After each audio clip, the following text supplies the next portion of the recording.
Buenos días, hoy te voy a mostrar cómo cambiar los sonidos en tu CAT S61.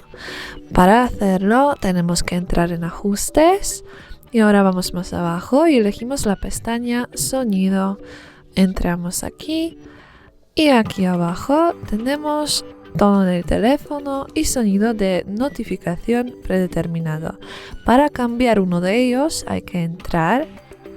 Y ahora podemos elegir el sonido deseado. Lo hacemos y aceptamos aquí abajo. Y ahora puedes ver que tu tono del teléfono ya está cambiado. Lo mismo hacemos con el sonido de notificación. Elegimos el sonido y aceptamos y vemos que está cambiado. Y es todo. Muchas gracias por ver el video. Te invito a dejar un like, comentar y suscribirte a nuestro canal.